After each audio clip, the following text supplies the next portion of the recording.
बिस्मिल्लाहिर्रहमानिर्रहीम। प्रोग्राम खरी बात के साथ में हमीद भुट्टो।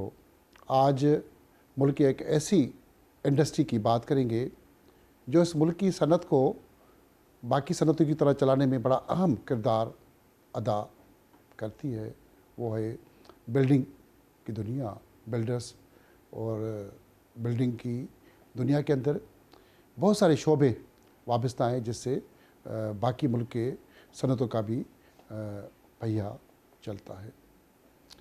बिल्डर्स की अगर बात करें तो पाकिस्तान में 1960 से बाकायदा बिल्डिंग बनाने का ट्रेंड बना और 60 और 70 तक एक खूबसूरत किस्म की बिल्डिंगें बनने लगी।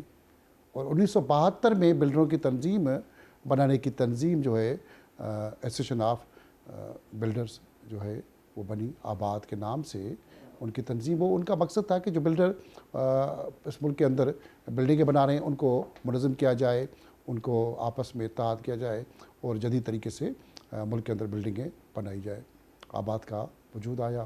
बिल्डिंगों का बनने का ट्रेंड जो मैंने जैसे कहा 1960 से शुरू होता है, 70 और 80 और 90 से बाकायदा रुझान बढ़ता है। पर 90 और 2000 तक मुख्तलिफ़ किस्म की बिल्डिंगें बनती हैं और 2000 से अब तक बिल्डर्स के अंदर एक माफिया ने भी जन्म ले लिया। ख़ास करके 80s के बाद एक माफिया आई और बहुत सारी बिल्डिंगें बनी ना बनी, बहुत सारे मसाइल जन्म ले चुके और बहुत सारे सरकारी इदारों के अंदर भी इस बीच में माफिया ने जन्म लेना शुरू कर दिया। आबाद को बने कोई 52 ईयर्स हो चुके। आज हमारे साथ आबाद का 32वां चेयरमैन आसिफ समसंग मौजूद है। आसिफ भाई, आपकी मेहरबानी। आप आबाद के चेयरमैन के हैसियत से बिल्डर्स की फलाह बहबूद के लिए काम कर रहे हैं और उसमें बिल्डर्स की फलाह बहबूद जहाँ बात होती है वहाँ पे जो सार्फिन हैं जो मुख्तलिफ़ बिल्डिंग के अंदर अपने अपने प्रोजेक्ट में हिस्सा डालते हैं, बुकिंग कराते हैं, काम करते हैं। तो इस वक्त अगर हम बात करें कि इन गुज़िश्ता 20-22 सालों में तो बिल्डर्स के अंदर एक बड़ी माफिया ने भी जन्म ले लिया है। उसमें सरकारी इदारों की भी बहुत सारी माफिया जन्म ले चुकी है जिसमें बहुत सारे इदारे हैं। तो ये इतने 52 ईयर्स आबाद को बने हुए, उससे पहले 10-12 साल बिल्डिंगें बनाने का ट्रेंड बना। तो ये सब कुछ किस तरह हो रहा है इस मुल्क के अंदर? बिस्मिल्लाहिर्रहमानिर्रहीम। भुट्टो साहब, आपका बहुत शुक्रिया। हमेशा जब भी आपको मौका मिलता है हमारे सेक्टर पे बात करने का तो आप हमेशा अच्छी फीडबैक भी देते हैं। जो तनकीद करनी चाहिए वो तनकीद भी करते हैं और जो इश्यूज़ हैं उस पर भी आप हमसे बिफ़ोर चैनल भी आप डिस्कस करते थे। और आज जीटीवी के तवस्सुत से मैं आपका ये प्रोग्राम है खड़ी बात, तो इसका नाम भी मैं समझता हूँ कि आपने ऐसे ही रखा है कि बात खड़ी होनी चाहिए और बात होनी चाहिए मुल्क के फ़ायदे के लिए, बात होनी चाहिए अपने लोगों के रोज़गार के लिए, बात होनी चाहिए मुल्क की लोकल इंडस्ट्री को चलाने के लिए। और अगर जब हम इन 3 चीज़ों की बात करते हैं तो अगर हम मुहिब्बे वतन पाकिस्तानी हैं तो मैं समझता हूँ कि खुल के बात करनी चाहिए। अगर हम समझते हैं कि इस मुल्क में लोकल इंडस्ट्री चले, लोगों का रोज़गार मिले। और आपने अभी ज़िक्र किया कि एक माफिया डेवलप हो गई और नो डाउट के जब भी पैसा जहाँ होता है ना, पैसे की जहाँ रेल पेल होती है वहाँ माफियाज़ हमेशा जन्म लेती हैं, चाहे शोबा कोई भी हो। तो इसका क्या रीज़न है थोड़ा मैं उस पर भी रोशनी डालूँगा और इसका सद्देबाब कैसे हो सकता है मैं वो भी ज़रूर आपके चैनल पे ये मैं बताऊँगा कि अगर अरबाब अख्तियार या जो रेगुलेटर्स हैं वो ये समझते हैं कि ये मामला ठीक हो जाए तो ये ठीक हो सकते हैं। क्योंकि इल्लीगल तामीरात का होना हमारी एक तरह से मौत है, यानी हमारे सेक्टर की मौत है। क्योंकि एक नॉन टैक्स पेयर बंदा, एक वो बंदा जिसका ना कोई एनटीएन नंबर है, एक वो बंदा जो ना स्ट्रक्चर अप्रूवल कराता है, इट्स मीन उसकी कोई बिल्डिंग की स्टेबिलिटी का भी कोई पता नहीं है, इसलिए कि उसका नक्शा पास ही नहीं है। तो चेक एंड बैलेंस क्या होगा? या अगर नक्शा पास है और वो जो पास कराता है, लाजमी ये एक निज़ाम है कहीं भी दुनिया में जो भी अप्रूवल्स होती हैं वो तो अकॉर्डिंग टू बाय लॉज होती है ना, अप्रूवल कभी गलत नहीं होती। उस अप्रूवल को बाद में आप मिसयूज़ करते हैं तो ये मॉनिटर करना ये काम है रेगुलेटर का। और रेगुलेटर को भी हम हमेशा ये कहते हैं कि कानून साजी ऐसे करें के वायलेशन कम से कम हो। हम समझते हैं कि अगर हम सिंसियर हैं अपने सूबे के साथ, अपने शहर के साथ, अपने मुल्क के साथ, तो हमें कोशिश करनी चाहिए कि वो एक्टिविटी परवान चढ़ाएं या उन लोगों को सपोर्ट करें जो टैक्स जनरेट करे, जो आपकी लोकल इंडस्ट्री को प्रोटेक्शन दे, जो आपके उन जो तामीरात हैं उसमें रहने वाले लोगों की प्रोटेक्शन हो। तो जब तक ये 3-4 बुनियादी चीज़ें हम ठीक नहीं करेंगे तो ये सवाल आपका मेरे बाद आने वाले चेयरमैन से भी बनेगा, उसके बाद आने वाले से भी बनेगा, और वो भी मैं समझता हूँ कि इसी तरह का जवाब वो देंगे, और ये बात फिर वहीं रह जाएगी जिस तरह हम हमेशा कहते हैं कि राइट जगह पे राइट पर्सन जब नहीं होगा ना तो मुल्क तरक्की तो करेगा ना। फिर जो हम आज परेशान हैं, इतना टैलेंट होने के बावजूद, इतनी करेज होने के बावजूद, ये पाकिस्तान के जो लोग हैं, क्या आप खुद विटनेस हैं, आप खुद पाकिस्तानी हैं, अल्हम्दुलिल्लाह हम पाकिस्तानी हैं, मुहिब्बे वतन हैं, हम अपने टैलेंट को जानते हैं, लेकिन अगर मौके नहीं मिलेंगे या जहां मौके हैं वहां मेरिट नहीं होगा तो फिर ये सारी चीज़ें जन्म लेती हैं। आपने बात की कि पाकिस्तान में टैलेंट मौजूद है, तामीराती दुनिया के अंदर टैलेंट ने अपना बहुत सारा अच्छा काम किया, उसमें इंजीनियर से लेके सरिया, सीमेंट और हर शोबे के लोगों का काम है। गैर कानूनी इमारतें बनती हैं। आपने कहा जी अप्रूवल की बात, अप्रूवल सिंध के अंदर बात किया जाए, सिंध बिल्डिंग कंट्रोल अथॉरिटी और बाकी सूबों की अपनी अपनी अथॉरिटी, पंजाब, KPK, बलूचिस्तान, सबकी अपनी अपनी अथॉरिटीज़ हैं। सबसे ज़्यादा आप चारों सूबों की बात करें तो इन बिल्डिंग कंट्रोल अथॉरिटी में करप्शन कौन से सूबे में ज़्यादा है और कहाँ ज़्यादा माल कमाया जा रहा है? देखिए ये जो सवाल है ना, नॉर्मली मैं पिछले 10-12 साल से इस किस्म के सवालों का मैं सामना करता हूँ। कराची चैम्बर में मैं 4 साल चेयरमैन रहा हूँ, इलेक्टेड चेयरमैन रहा हूँ। आप फेडरेशन में बहुत सारे इदारों में रह चुके हैं। फेडरेशन में मैं कई बार इस सेक्टर का, पूरे पाकिस्तान का चेयरमैन रहा हूँ। मैं इससे पहले आबाद में सिंध बलूचिस्तान ऑर्डर कमेटी, बहुत सारी कमेटी में आप रह चुके हैं। सिंध बलूचिस्तान का चेयरमैन रहा हूँ। फिर लॉ एंड ऑर्डर कमेटी 7-8 साल से मैं एंटी इंक्रोचमेंट सेल का मैं हेड रहा हूँ। अभी मैं चेयरमैन आबाद हूँ। तो नॉर्मली क्या है, हम लोग जो होते हैं ना, हमारी जो टीम होती है वो पैराशूट से नहीं आती। ये बड़ी तकलीफ़ से, बड़े मुश्किल से, बड़े अच्छे हालात, बुरे हालात से गुज़र के आती है। लोगों को उमूमन जब भी बात होती है बिल्डर्स एंड डेवलपर्स की, तो जिस तरह एक दिमाग में बात आती है, आपने खुद जिक्र किया कि माफिया, तो ये इस बात को हमने पूरी कोशिश की कि हम लाइन ड्रॉ करें कि बिल्डर अलग हैं, माफिया अलग है, इंडस्ट्री अलग है और इलीगल तामीरात अलग हैं। तो ये जो आप जिस प्लेटफॉर्म पे हैं, ये जो रेगुलर जो कहते हैं कि लीगल फ्रेम में काम करने वाला ये इदारा है, और ये ना सिर्फ इदारा काम करता है, और साथ में आपको हमारा एक इंट्रोडक्शन आपको मैं बता दूं, ये जो आबाद है और ये जो आबाद की टीम होती है, जो चेयरमैन होता है, अल्लाह ताला का ये हम पे एहसान है कि अल्लाह ताला ने association of builders and developers को मिलियंस ऑफ लोगों की रोज़गार का प्रोटेक्टर बनाया है। हमारे साथ जुड़ी हुई 72 से ज़्यादा अलाइड इंडस्ट्रीज़ इसलिए ग्रो करती हैं कि हमारी तामीरात चलती हैं, और अगर वो तामीरात रुकती हैं तो मेरे सेक्टर में जो स्किल नॉन स्किल लेबर है वो भी बेरोज़गार हो जाती है। और जब मैं वो प्रोडक्शन जो लोकल इंडस्ट्री मेरी इंडस्ट्री के लिए मेरे तामीरात के लिए बना रही है, जब मैं उनसे बाई नहीं करूँगा और मैं कंज्यूम नहीं करूँगा तो लाजमी वो इंडस्ट्री बंद हो जाएगी।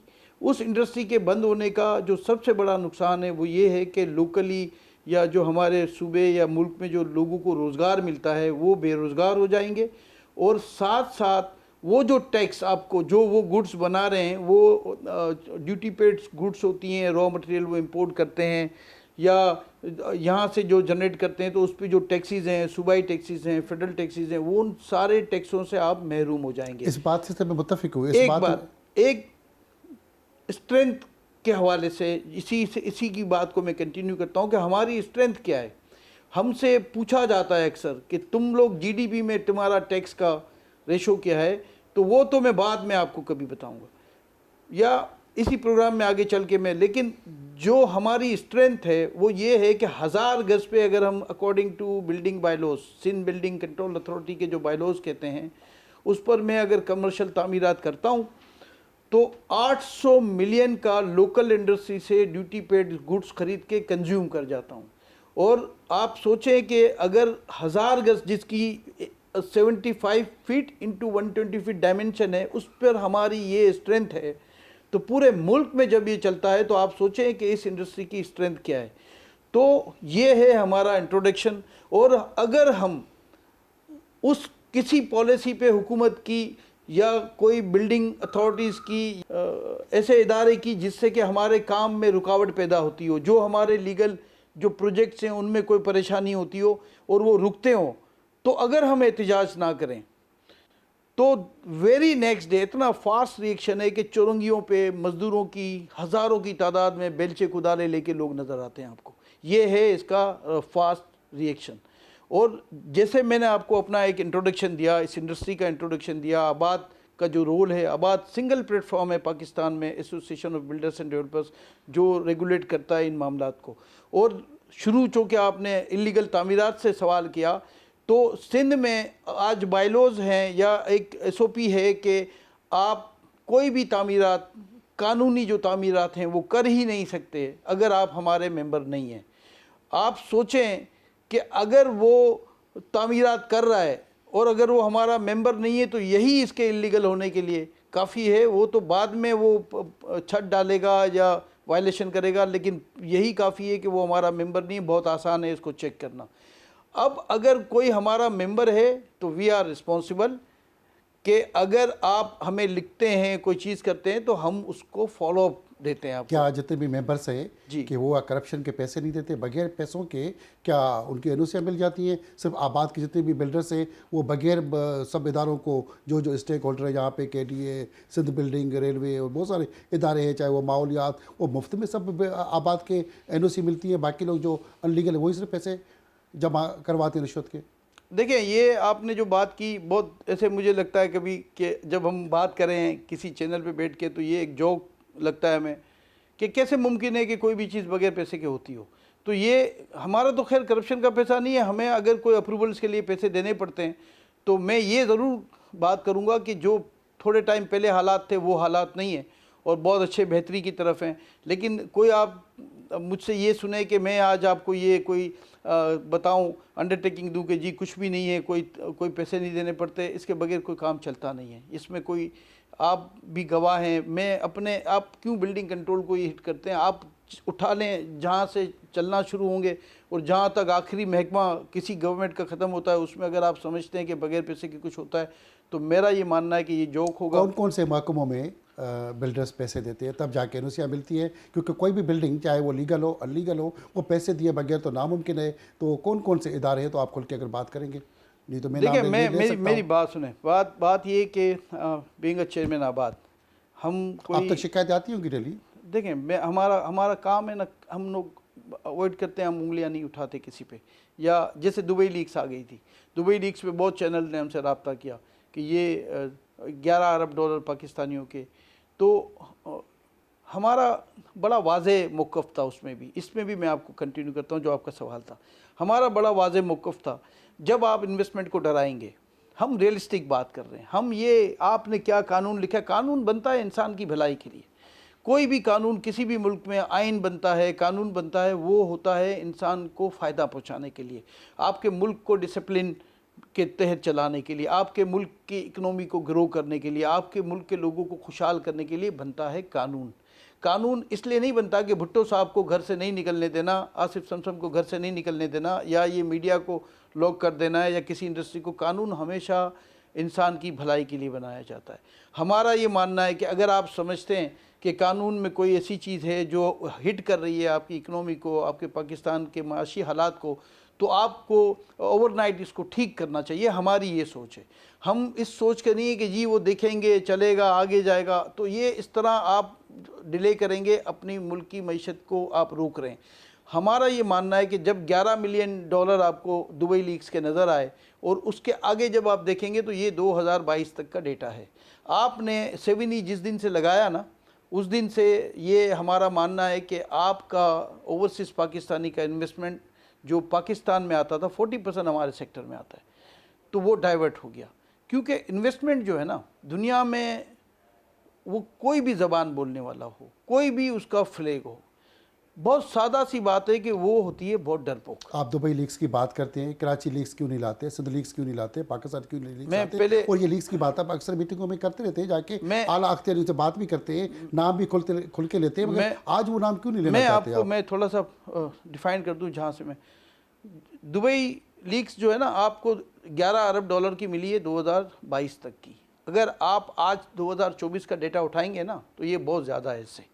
और इसका हमसे लोग तवक्कु करते हैं कि हम ये बात करें कि देखें जी बड़ी करप्शन हो गई, पैसा यहाँ से ट्रांसफ़र हो गया। हम अभी भी जा रहा है, अभी भी जा रहा है, आ रहा है यहाँ के आपके आबाद के बहुत सारे मेंबर मैं दुबई पैसे ले जी जाते हैं, फिर वापस ले आते हैं, मैं तो ये मैं पैसा आपका इसी मुल्क का दुबई तो जा रहा है, अभी भी जा रहा है, कौन मैं सा नहीं आपको जा थोड़ा रहा? बताता हूँ। ये आपने अच्छा है कि आपने सारी बातें मुझसे खुल के पूछी, और मैं चाहता हूँ कि खुल के लोगों को पता चलना चाहिए कि शऊर आना चाहिए लोगों में। फैक्ट्स क्या है, क्या हमारे साथ हो क्या रहा है। जब आपको मैंने कहा कि जब लोगों ने कहा जी आप बताएं पाकिस्तान, हम कहते हैं कि आप इसको इस सिनारियो में ना देखें कि किसी पाकिस्तानी ने यहाँ से पैसे लेके चला गया। आप इसको इस सिनारियो में देखें कि वो पैसा जो ओवरसीज़ पाकिस्तानी का आपके पास आता था वो ज़ीरो हो गया है या ना होने के बराबर है।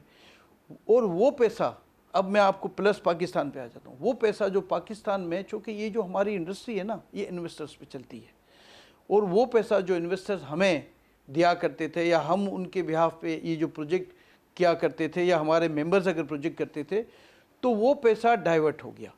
अब बजाय इसके वो पैसा चला गया आपके, आपने खुद कहा कि हमारे बिल्डर मेंबर, लाजमी किसी बिल्डर को कोई ये ऑफर करेगा कि सर आप अगर हमारे साथ काम करना चाहते हैं तो हम आपको दुबई में प्लॉट देते हैं, वहाँ काम करें, हमारा मेंबर वहाँ चले जाएगा। तो और ये आपने विटनेस भी किया, और आप जाएं दुबई विजिट करें तो आपको अंदाज़ा भी हो जाएगा।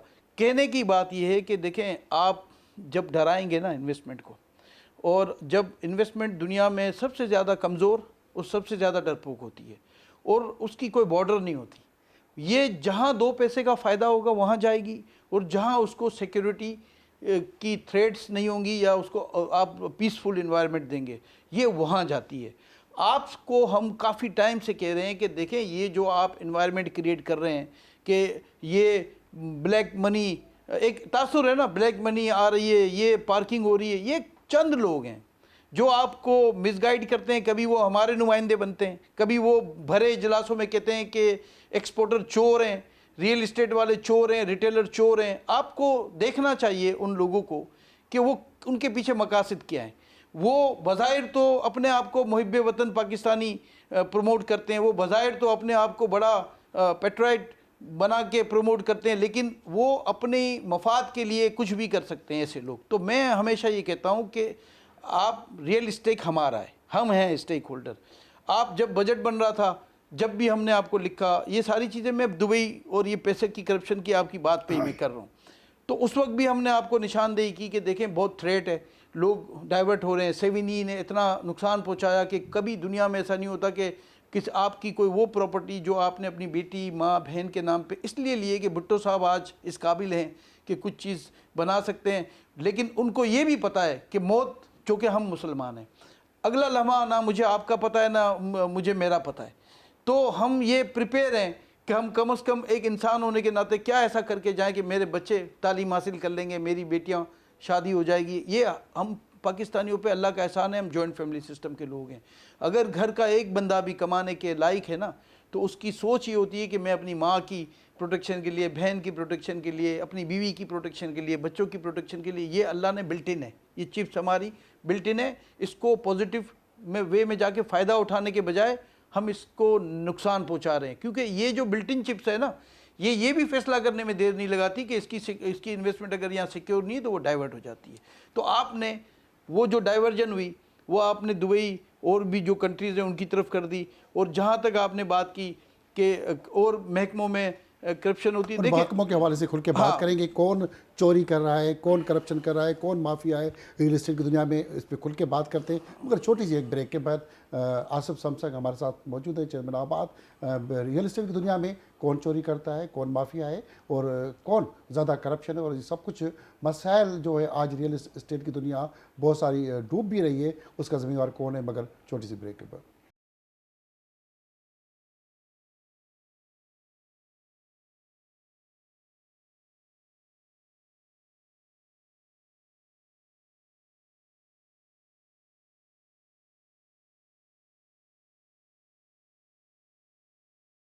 तामीरात की दुनिया के अंदर क्या हो रहा है, कैसे करप्शन हो रही है और कैसे बिल्डिंगें बन रही हैं, माफिया कौन है, इस हवाले से आज हमारी बात हो रही है आबाद के चेयरमैन आसिफ सैमसन से।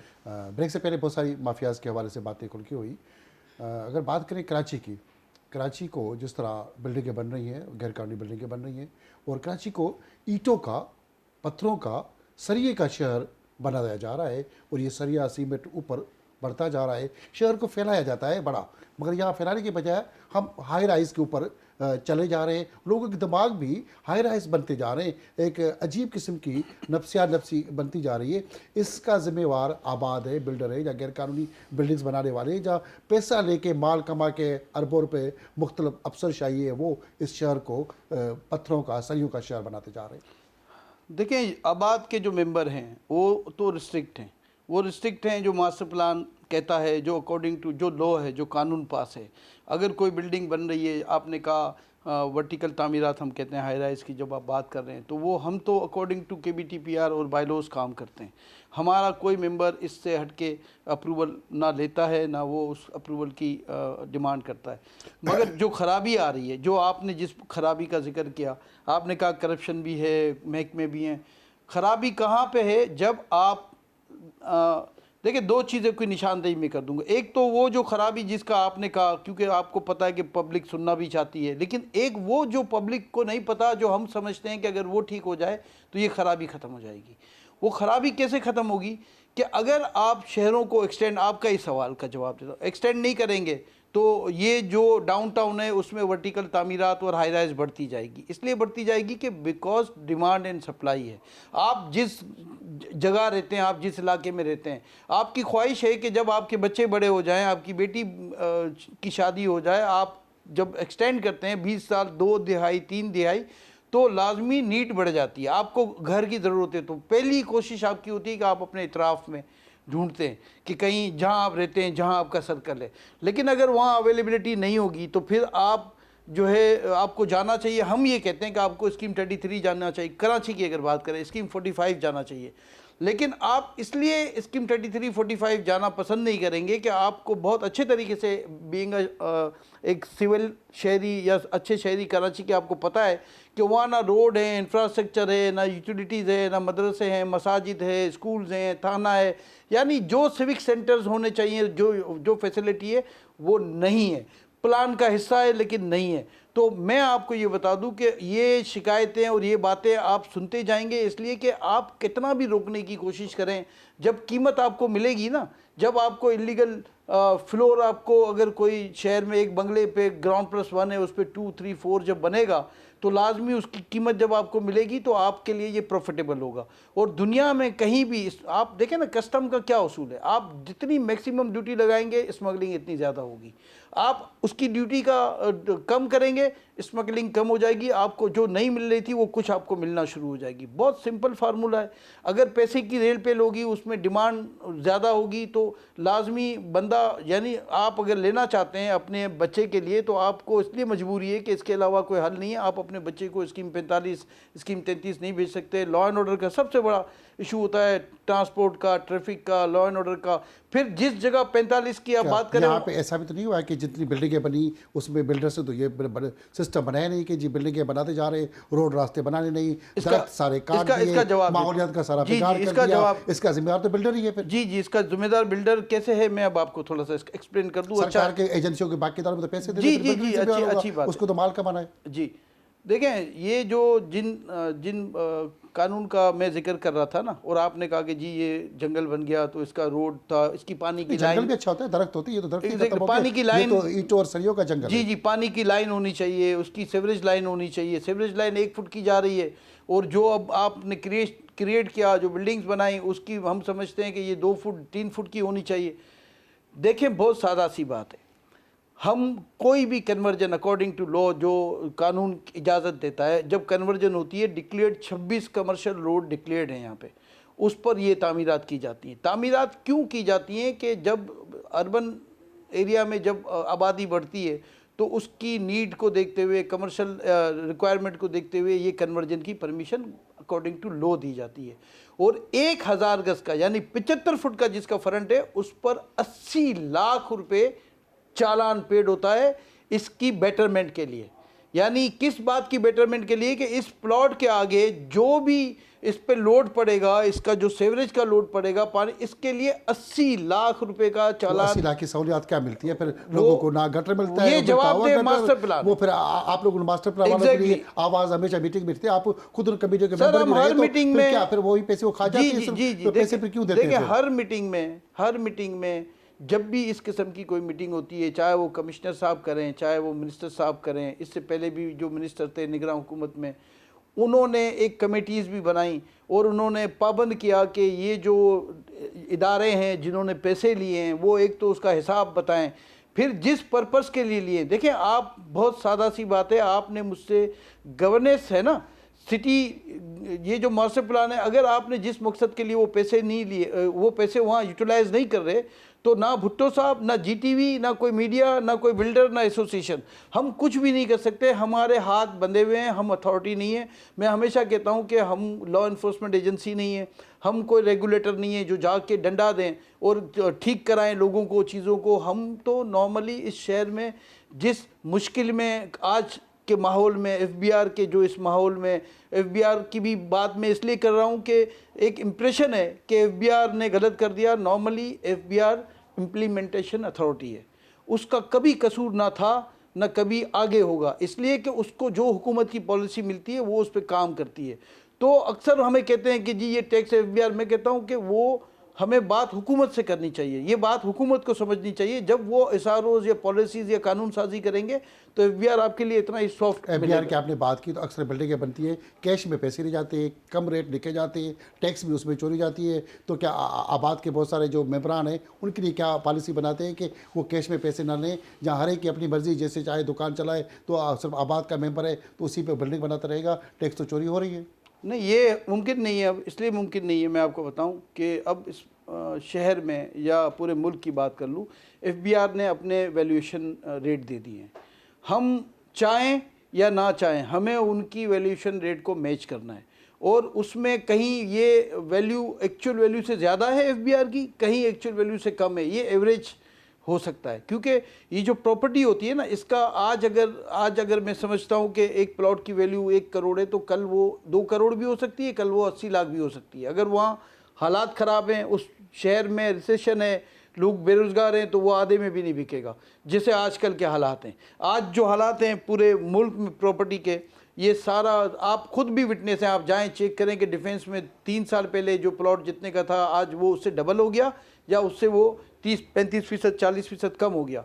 तो ये चीज़ें, ये मैकेनिज़्म होता है, ये डिसाइड करती है मार्केट, ये डिसाइड एफबीआर नहीं करती। इसलिए एफबीआर जो भी रेट देती है, तो जब भी वो रेट लिस्ट कर रही होती है, हम उनसे ये कहते हैं कि आपने इसमें स्पेस रखना है कि ये कम भी हो सकता है, ज़्यादा भी, और वो उसी। अगर मार्केट की बात करें तो मार्केट रेट गिराना, बढ़ाना, ज़्यादा करना, ये भी ज़्यादातर बिजनेसमैन का ही काम है। उनके पास पैसा है, वही कम महंगी कर रहे हैं, फिर चीज़ें गिरा देते हैं, लोग उसमें फंसते रहते हैं। और दूसरी बात, तो उसका जिम्मेदार सिर्फ मार्केट के लोग, बिजनेसमैन नहीं है, जहाँ फिर ये इदारे नहीं, प्रॉपर्टी तय कर पाएगा। प्रॉपर्टी देखें, प्रॉपर्टी वाहिद ऐसी चीज़ है क्योंकि इसका हजम इतना बड़ा है, हमें अक्सर इल्ज़ाम का सामना पड़ता है कि पार्किंग है, और मैं अक्सर इस पर जवाब देता हूँ कि 30 साल पहले भुट्टो साहब ने 30 लाख रुपए का एक प्लॉट लिया था 5 साल की इंस्टॉलमेंट पे।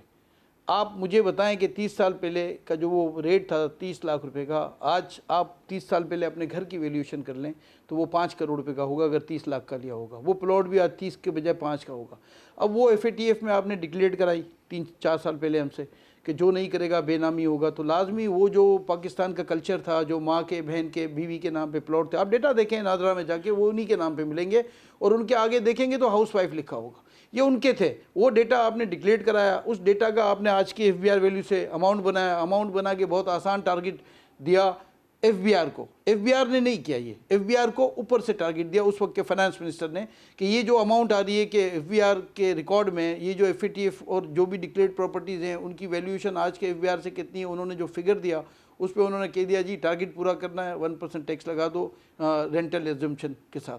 दुनिया में इनकम टैक्स का मतलब ये शुरू ही इनकम से होता है। जिसकी इनकम नहीं है उस पर टैक्स नहीं होता। टैक्सेस की आप बात करें, यहाँ पे बहुत सारे टैक्सेस के निज़ाम हैं। आप छोटे से ले तो यूसी, टाउन, सिटी, म्यूनसिपल निज़ाम, फिर कंटोनमेंट, डीएचए, सब जगह बिल्डिंग बनने में पैसे तो देने ही पड़ते हैं। पैसों के बगैर तो कोई काम नहीं होता। क्या बाकी सब इदारों में रिश्वत का ज़्यादा अंसर इन सारे इदारों में कहाँ ज़्यादा? देखिए रिश्वत मेरी बात तो आपके बिल्डिंग तो डीएचए में बनती है, कंटोनमेंट बनती है, और सिंध बिल्डिंग और बाकी हैदराबाद, जामशोर, लाड़काना, दादू, सबकी अपनी अपनी अथॉरिटी बनी हुई है। धंधा दुकान तो सब जगह खुला हुआ है। देखिए जहाँ तक आपने बात की, आपने डीएचए का जिक्र किया, तो मैं आपको बड़ा मुझे जो एक तजर्बा है, एक ज़िंदगी गुजारी है हमने, डीएचए में इस किस्म का कोई इशू नहीं है। ना कोई मैं समझता हूँ कि वायलेशन होती है, ना वो परमिशन देते हैं वायलेशन की।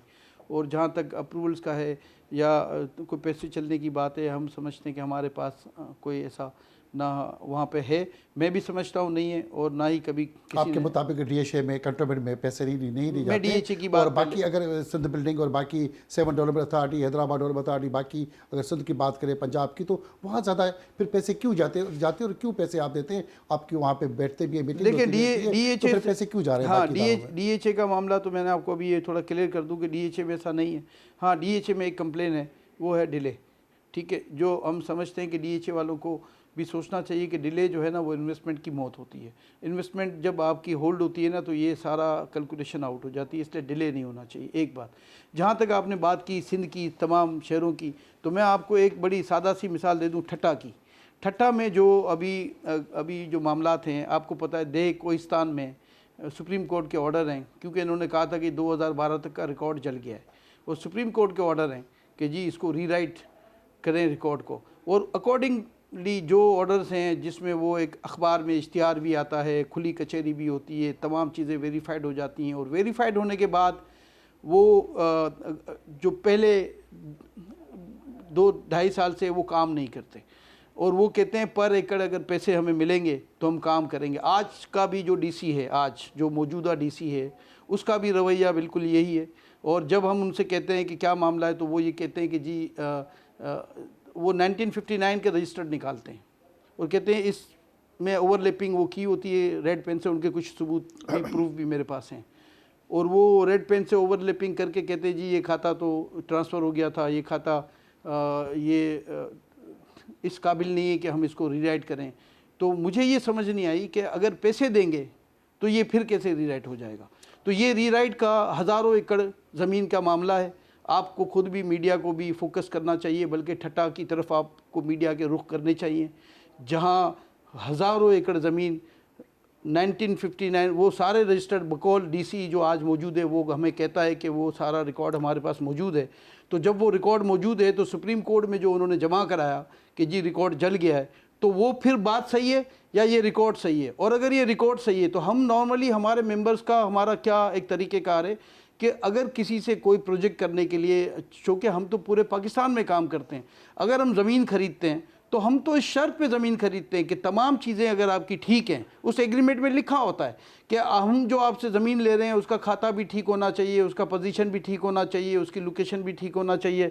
अगर वो सारी चीज़ें ठीक हैं तो हम आपको सारे पैसे का देनदार। आप बात कर रहे हैं रेवेन्यू की, खास करके डीसी ठट्टा की बात करें कि सिंध का जो रेवेन्यू का रिकॉर्ड है वो तो कंप्यूटराइज है ही नहीं। बाकी सूबों में कहाँ मैं आपको मजे की बात नहीं है, तो ये कंप्यूटराइज रिकॉर्ड क्यों नहीं हो रही? तो 4-5 साल से आबाद इस पर आवाज़ उठाती रहती है, देखिए बाकी लोगों से मीटिंग होती है कि रेवेन्यू के अंदर करप्शन जो हो रही है, जहाँ पे आप ज़मीन खरीदते हैं वो अपनी फिर उसके प्राइवेट है से, जहाँ उसको फिर आप जो ज़मीन है, वो जो घर लेते हैं, ज़मीन लेते हैं, उसको फिर कमर्शियल आप लोग खुद कराते हैं पैसे देके। तो रेवेन्यू की दुकान खोलने में, पैसे देने में आबाद और आबाद के मेंबर्स का, बिल्डर्स का अपना हाथ तो नहीं है कि डीसी से लेके तप्पेदार, मुख्तियारकार सब जगह पैसों की रेल दे ले, उसको इस करप्शन पे लगाने में भी क्या बिल्डर्स का अपना हाथ नहीं है? देखिए, मैं आपको अपनी पूरी बात कंप्लीट कर दूँ, इसके सारे जवाब इसी में आ जाएंगे। हमारा हाथ ये है ना कि हम पैसे दे रहे हैं, तो हम नहीं देते। अगर नहीं दे रहे हैं पैसे, अब नहीं दे रहे हैं, अब नहीं दे रहे हैं, फर्ज कर रहे हैं, मैं आपको चंद केस निशानदेही कर दूंगा, नहीं दे रहे हैं, तो वो कहते हैं जी ये खाता गलत है।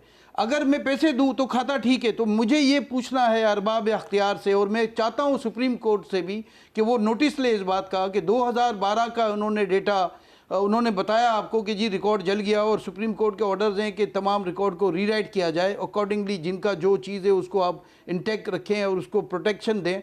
और जब हम आते हैं इस काम के लिए, हम खरीदता है हमारा मेंबर कोई ज़मीन, और जब जाता है आपके पास तो आप कहते हैं कि जी इसके पर एकड़ 1,50,000, 1,75,000, 2 लाख, 2.25 लाख रुपए हमें दें।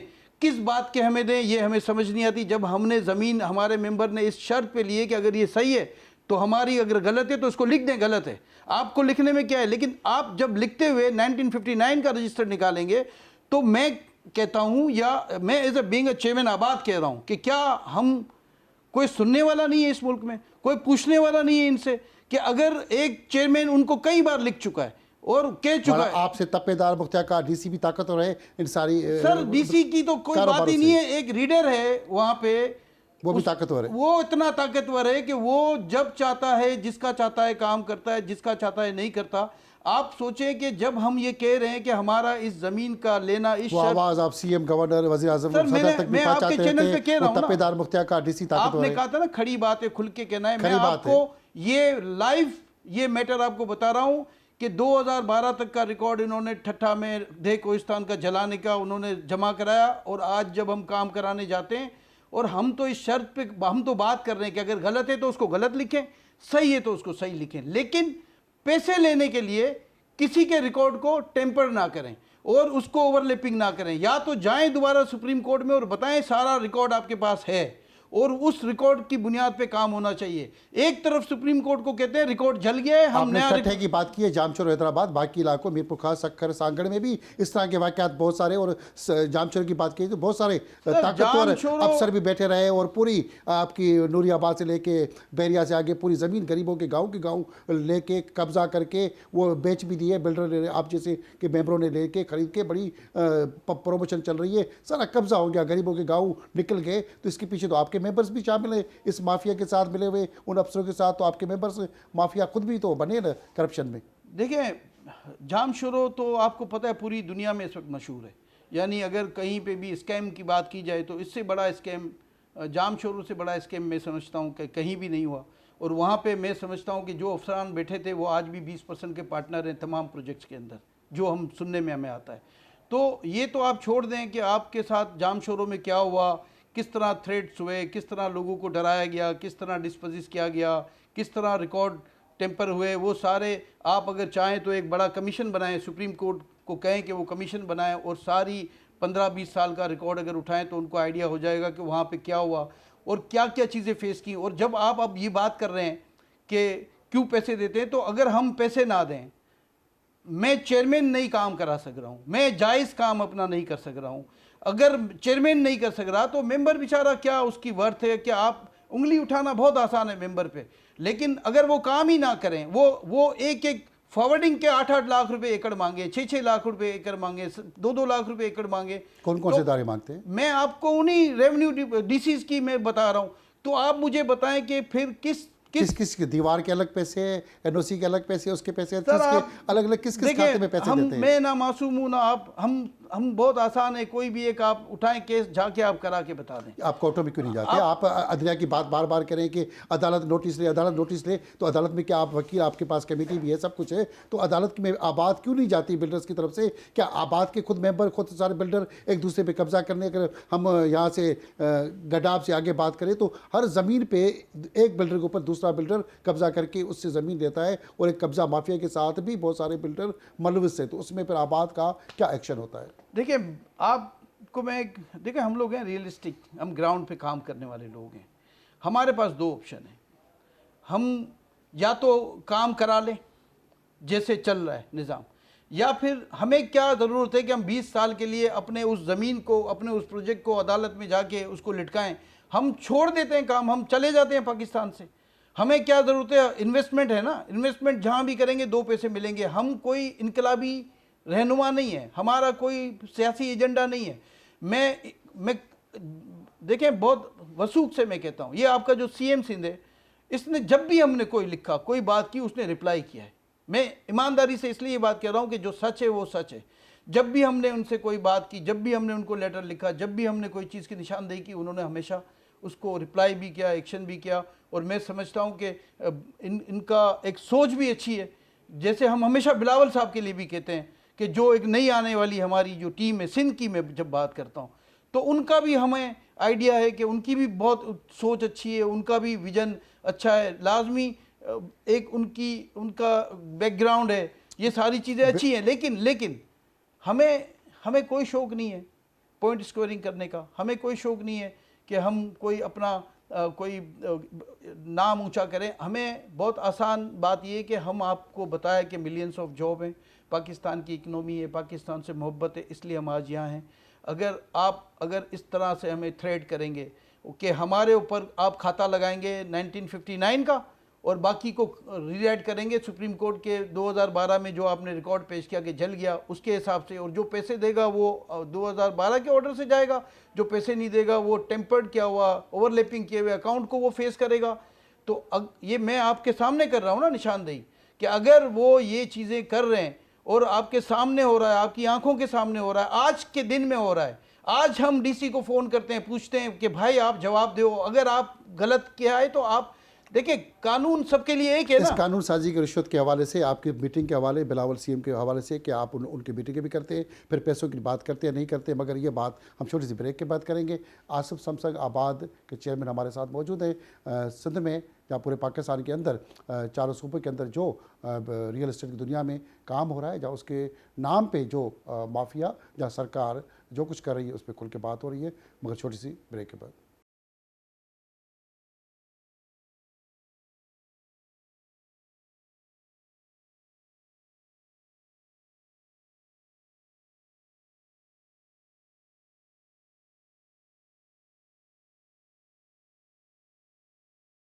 कराची शहर रोशनिया का शहर जो ईंटों और पत्थरों का शहर बन गया। मुख्तलिफ सरकारी इदारे पैसे ले गए और रफू चक्कर हो गए। बहुत सारे बिल्डर जो उस माफिया के साथ, जिसमें चाहे वो सरकारी अफसर हो, जहाँ दीगर कोई स्मगलर्स हो, माफिया हो, पैसे को पैसा बनाने वाले लोग हों, जो इस बिल्डर माफिया में आपने खुद भी जिक्र किया कि अंदर घुस आते हैं, मेंबर भी बन जाते हैं, वो फीस देते हैं, आबाद के मेंबर बन जाते हैं। किसी के माथे पे तो नहीं लिखा होता वो चोर है, स्मगलर है, डाकू है, क्या है, कहाँ से आया है। वो पैसे के ऊपर पैसा बनाता, शहर को ईंटों पत्थरों का शहर बनाता हुआ शहर की खूबसूरती इससे तबाह और बर्बाद हो चुकी है। और माहौलियात का जो एनवायरनमेंट एजेंसी, अगर सिंध की बात करें तो उसका काम होता है कि माहौलियात को तहफ़्फ़ुज़ दें। यहाँ पे उस तहफ़्फ़ुज़ देने के लिए दरख्त ये वो उल्टा काट के सारी बिल्डिंगें बनाई जा रही हैं। दरख्त ख़त्म, मौसम तबाह। कराची की वो जो खूबसूरत किस्म की मौसम होती थी, वो उस बर्बादी के पीछे बिल्डर्स और सिंध एनवायरनमेंट एजेंसी का कितना किरदार है। अच्छा है आपने दरख्तों का जिक्र किया। आप आबाद हाउस में जिस कमरे में बैठे हैं, इसके सामने मेन रोड पे दरख्त हैं 20 साल 25 साल पुराने, काट दिए गए हैं। आप जाते हुए चाहें तो उसकी मूवी आप बना लें। किसने परमिशन दी, किसने इजाज़त दी, ये आप बेहतर समझते हैं, मीडिया के लोग हैं तो ज़रा विज़िट करें तो आप देखें पूरे तनावर दरख्त को काट दिया गया है और दूसरी तरफ शजरकारी की मुहिम चलाई जा रही है। तो दोनों बातें थोड़ी हमें तजाद लगता है, तो इसलिए लोग हौसला हार जाते हैं, एक बात। दूसरा, आपने कहा कि शहर जंगल बन गया, ये अक्सर हम सुनते हैं। आप सिंगापुर जाते हैं, सिंगापुर को आप विज़िट करें, आपको अंदाज़ा होगा। आप न्यूयॉर्क के जो डाउनटाउन है उनको विज़िट करें, आप दुबई का शेख जायद रोड विज़िट करें।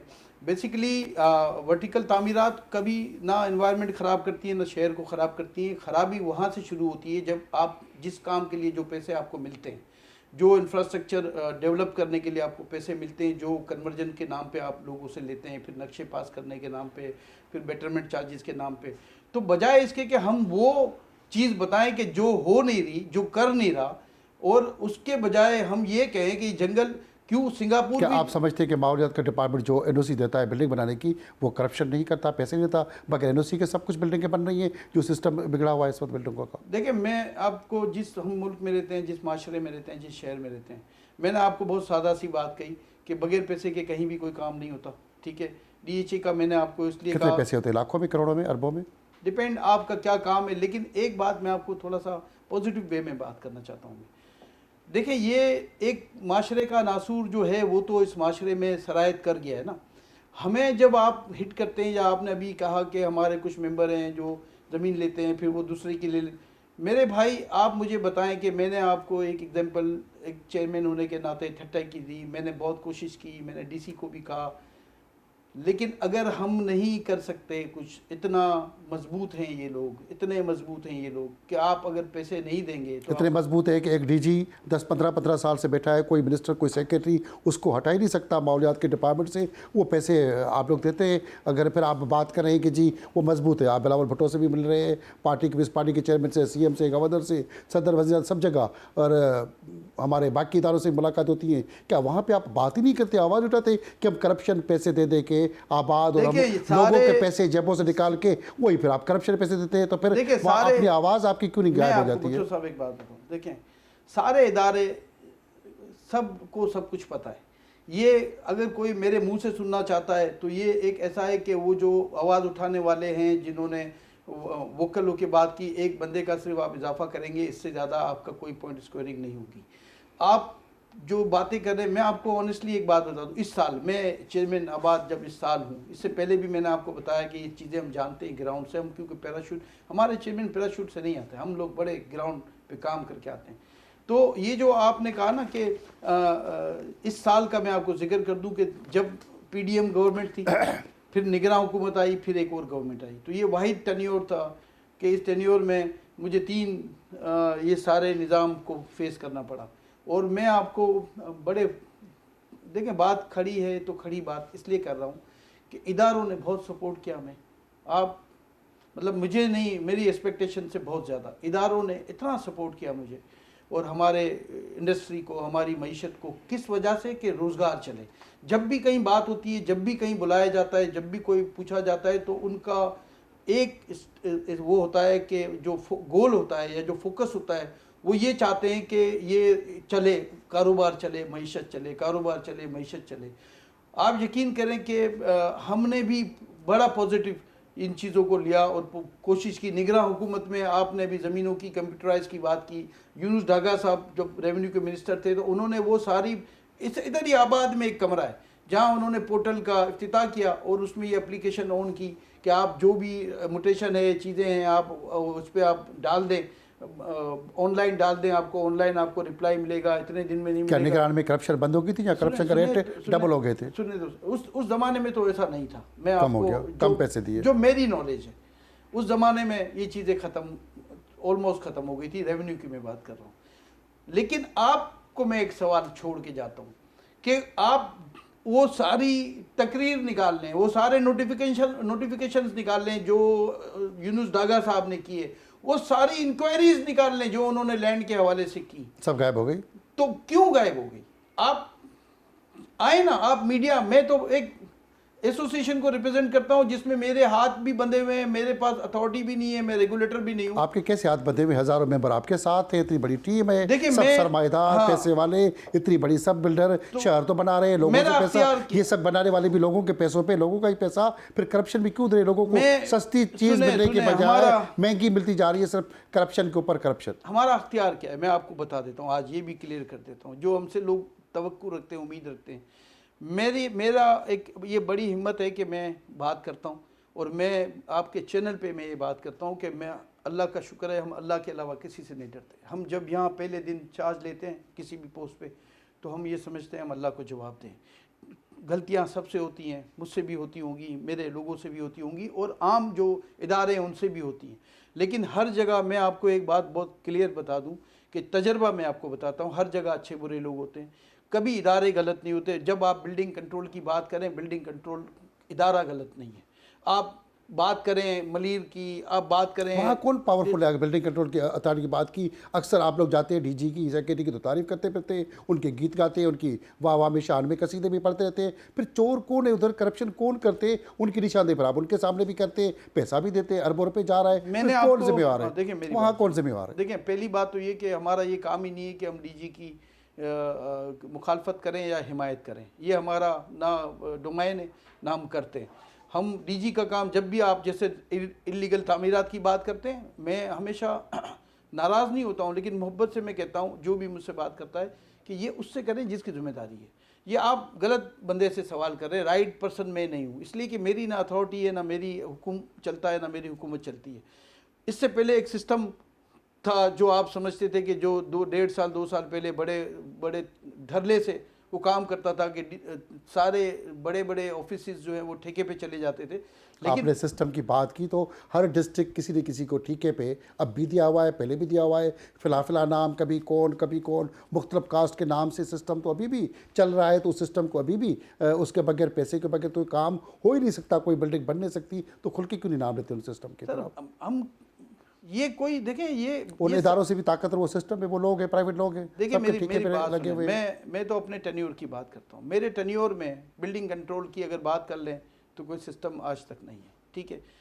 मेरे टेन्योर में डीसी ऑफिस की बात कर लें तो कोई सिस्टम, डीसी तो सब ऐसे ही मैं जवाब पपट है काफ़ी मैं जगहों जवाब पे, दे रहा हूँ काफ़ी सारे डिस्ट्रिक्ट में नहीं है। लेकिन अभी मुझे कोई ऐसे वाइब्स हैं, फीलिंग्स है, और कुछ लोगों ने मुझे जिक्र भी किया है। लेकिन चूँकि जब तक के सारी चीज़ें अगर कराची की बात की जाए तो कराची में जहाँ आप ईस्ट वेस्ट और बाकी आप क्या हमारी वहाँ पे तो डीसी और एसपी तो घर में रखे हुए नाम के, बाकी तो पीछे कोई और बंदा बैठा हुआ है जो सिस्टम चला रहा है। सारा धंधा तो वहीं से चल रहा है, सेंट्रल सब जगह तो सिस्टम की और आपको पता है। देखिए मैं समझता हूँ कि ये जो हमारा जो मेरा साल था, इससे पहले ये सारी चीज़ें आम थी, आगे भी पता नहीं क्या होगा। लेकिन जो मेरा साल था इसमें बड़ा एक कंट्रोल इन्वायरमेंट रहा है। बिल्डिंग कंट्रोल में जैसे मैंने आपसे कहा कि जी कोई ठेका या सिस्टम, मैं आपको खुद ये बता दूं कि अभी तक आज तक ऐसा कुछ भी नहीं है। पहली बात, जहाँ तक डीसीज का मामला है या इलाकों का या शहरों का या सिंध का या पाकिस्तान, देखिए बात ये है कि अब ये साल इस हवाले से बहुत अच्छा था कि बहुत स्ट्रिक्टली मॉनिटर हुआ।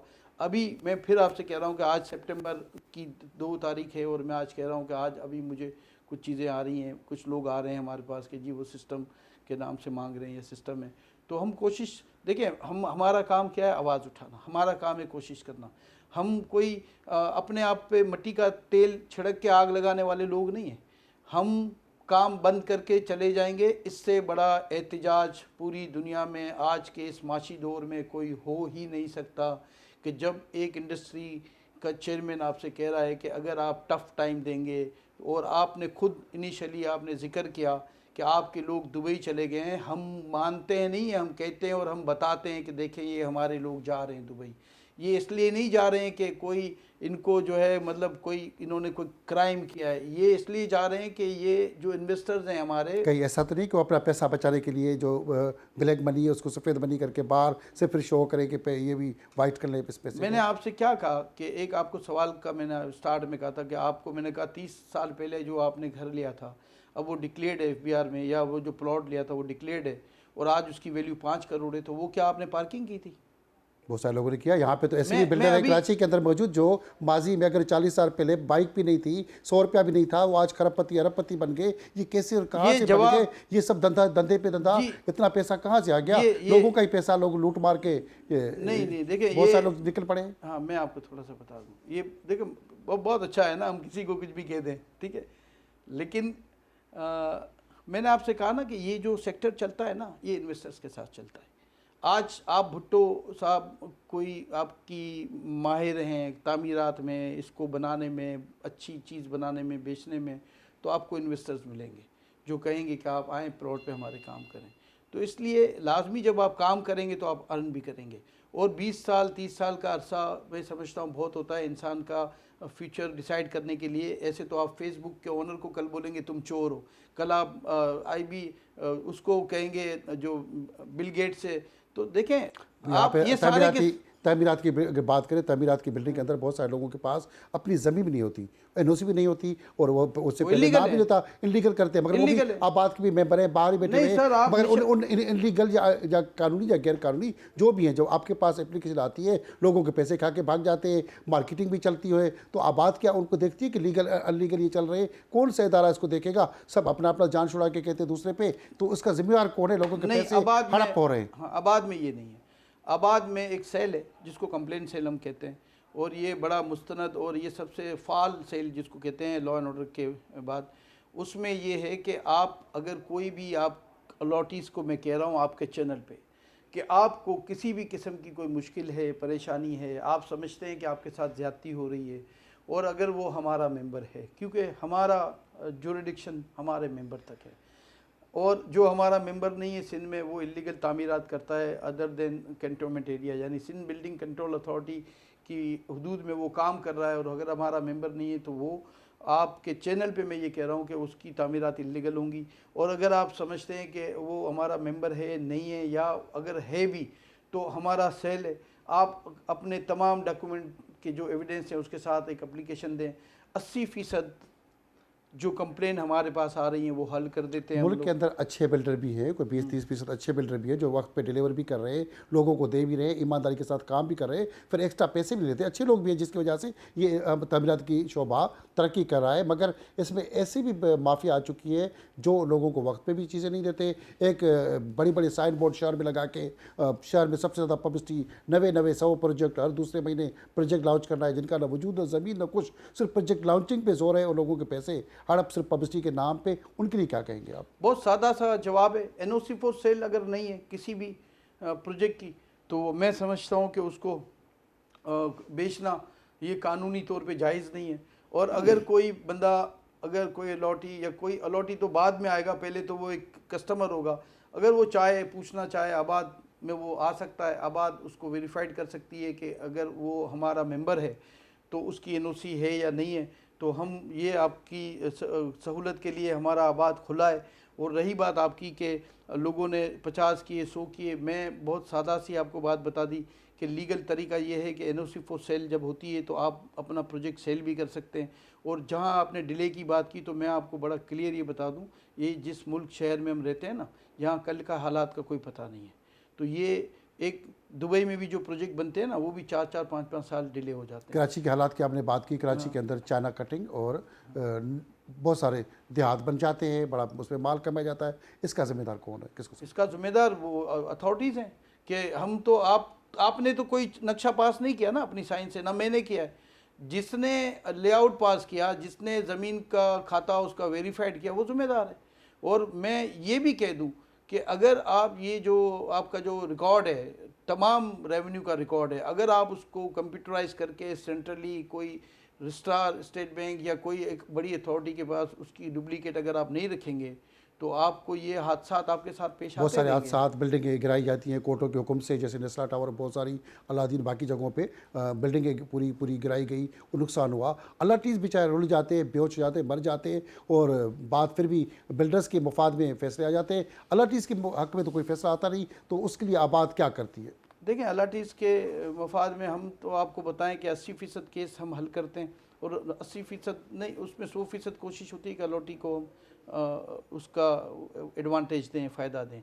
मेरिट अपनी जगह पे होता है, इंसाफ के तकाज़े अपनी जगह पे होते हैं, लेकिन उसी इंसाफ के तकाज़ों को मद्देनज़र रखते हुए बिल्डर को हम थोड़ा खुद भी रिक्वेस्ट करते हैं कि आप थोड़ा लोअर हैंड चले जाएं, इसको अपर हैंड रहने दें, क्योंकि ये एक अलॉटी है, उसको अगर सहूलत मिलेगी, आबाद से रिलीफ मिलेगा तो एक उसके लिए अच्छी बात है। रियल तो इस्टेट की दुनिया में नया पाकिस्तान स्कीम इमरान खान ने दी और बड़ा अरबों रुपये बिल्डर्स ने कमाया, हर चीज़ में सस्ता, सब्सिडी, लोगों ने पैसे लिए, बड़े फ़ायदे लिए, अरबपति बन गए। उस वो स्कीम का क्या हुआ? लोगों को तो फ़ायदा नहीं मिला, बिल्डर उससे अरबपति, खरबपति, मालपति बन गए। जो कंगले थे उन्होंने भी रजिस्टर करा के आबाद में बाकी जगहों पे बड़ा पैसा कमाया। तो इस मुल्क का जो सरमाया डूबा, उसका क्या हुआ? पहले दिन से जब ये स्कीम आई थी, बाद में ही अनाउंस की थी इन्होंने, जब ये प्राइम मिनिस्टर नहीं थे, इलेक्शन कैंपेन उनकी चल रही थी, और जब इन्होंने 50 लाख घरों की बात की तो रात को टीवी के कुछ प्रोग्राम में मैं लाइव था, और मैं इसी तरह जैसे आपने कहा, और राइट है, बिल्कुल जायज़ बात आप पूछ रहे हो। वो भी एंकर थे, वो कह रहे थे कि यार पहले तो बताओ ये 50 लाख घर के पैसे कहाँ से आएंगे। तो मैं समझता हूँ कि पाकिस्तान का पूरा हजम, पूरी इकनॉमी, पूरे अमाउंट भी अगर 4 मरतबा भी मल्टीप्लाई करें तो वो कॉस्ट इतनी बनती है कि हम नहीं कर सकते थे। वो रियलिस्टिक बात उस वक्त भी नहीं थी और वो आज भी नहीं है। मैं आपको क्लियर बता दूं कि ये जो आया कि जी आपके पास डिक्लेयर्ड पैसा नहीं है, इस सेक्टर में आ जाएं, हम आपको पूछेंगे नहीं, ये तो उन लोगों से कहा गया जो हमारे सेक्टर के लोग ही नहीं थे, और वो आए उसके बदले में हमारे सेक्टर में। और अगर आप समझते हैं कि इसमें कोई अगर बददियानती हुई, किसी ने करप्शन की, तो हम आपको क्लियर ये बता रहे हैं कि आपको उसकी इंक्वायरी करनी चाहिए, देखना चाहिए कि इस ऑर्डर का किसने फ़ायदा उठाया गलत, और किसने इसको मिसयूज़ किया। क्योंकि पैसा मिसयूज़ होना या आवाम को तकलीफ़ होना या बैंकों को सब्सिडाइज करके पैसे देना, पहला तो यही पोर्शन उनका गलत था कि उन्होंने कहा जी एक 15 लाख रुपए का घर होगा, एक 24 लाख का घर होगा। आप कैसे लॉक कर सकते हैं घरों की प्राइस को जिसमें आपका रॉ मटेरियल की प्राइस लॉक नहीं है? तो वो भी कॉन्सेप्ट गलत था, 50 लाख का कॉन्सेप्ट भी गलत था। लेकिन ये बात अच्छी थी कि इस इंडस्ट्री को उन्होंने फोकस किया, इस इंडस्ट्री की तरफ लोगों की तवज्जो हुई।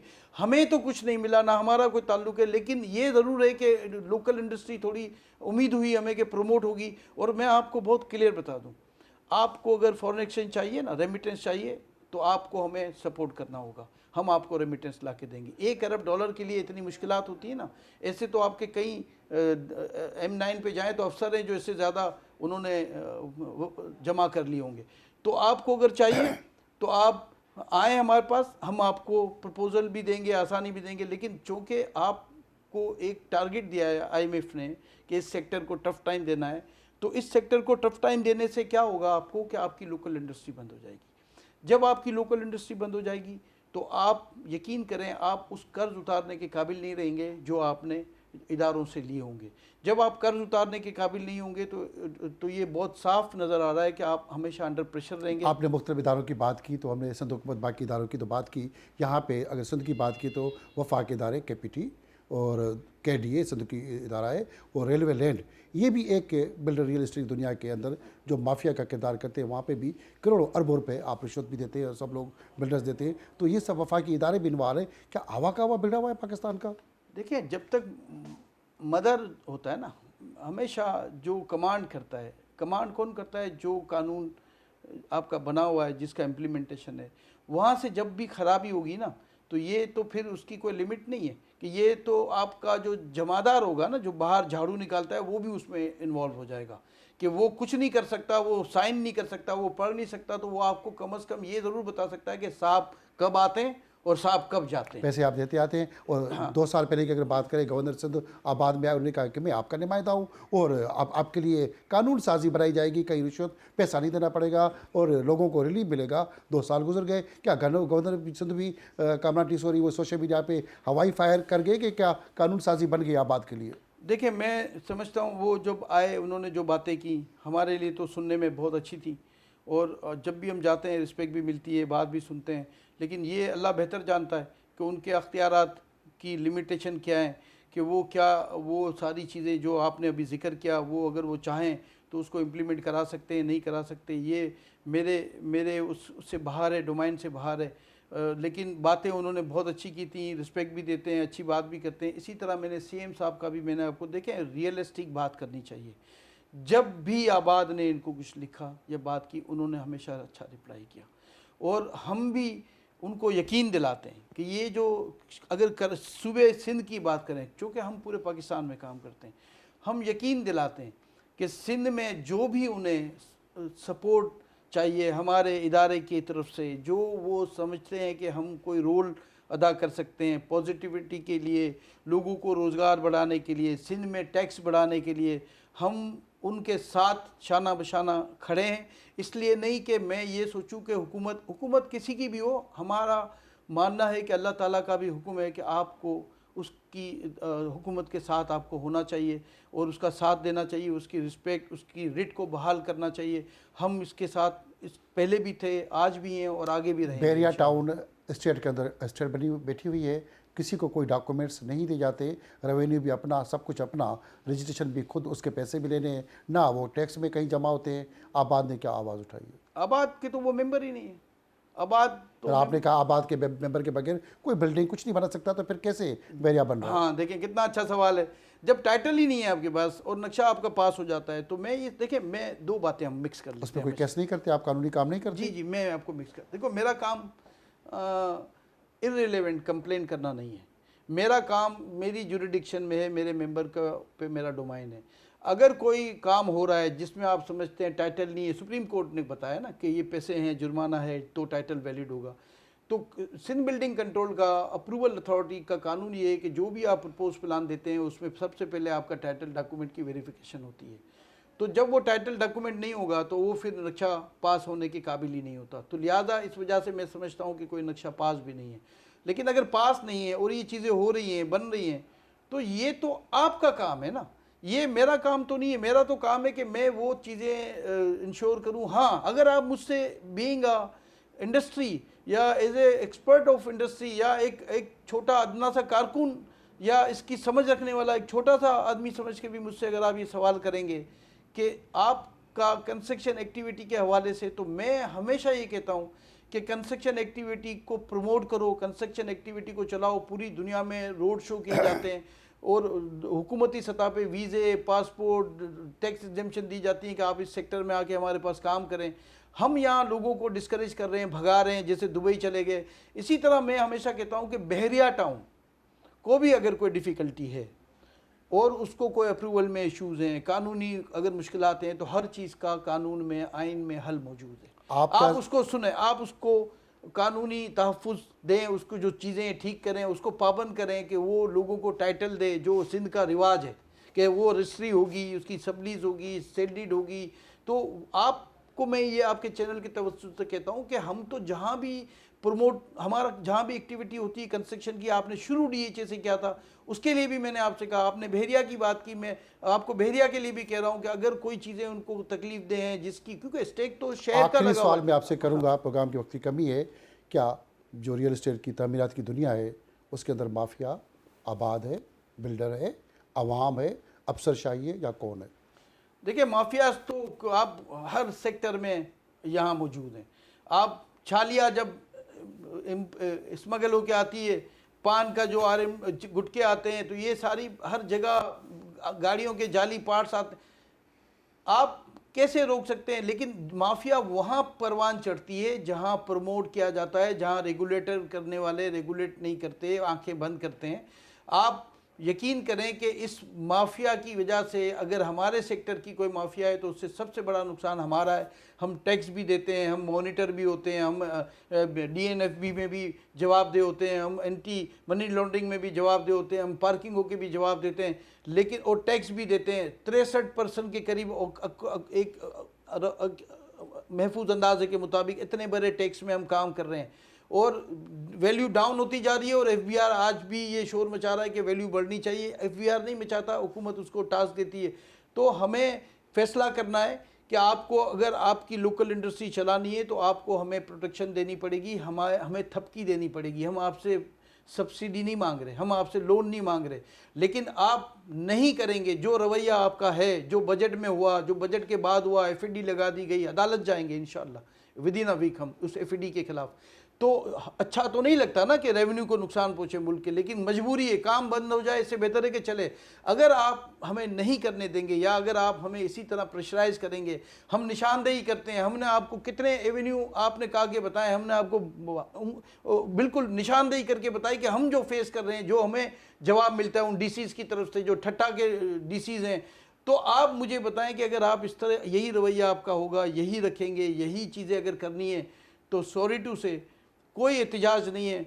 ये जिस तरह आपने कहा कि लोग जा रहे हैं, लोग आज भी जा रहे हैं, लोग अभी भी जा रहे हैं, लोग कल भी जाएंगे। और एक वक्त आएगा जब ये इन्वेस्टमेंट आपकी चली जाएगी ना, तो इन्वेस्टमेंट का मतलब ये होता है कि वंस जब वो डाइवर्ट होती है ना, वो वापस बड़ी मुश्किल मुल्क को से नुकसान होगा। आसिफ समसंग के साथ बहुत सारी खरी बातें होती रही और आसिफ समसंग ने दिल से बहुत सारी खरे जवाबात भी दिए हैं खरी बातों के।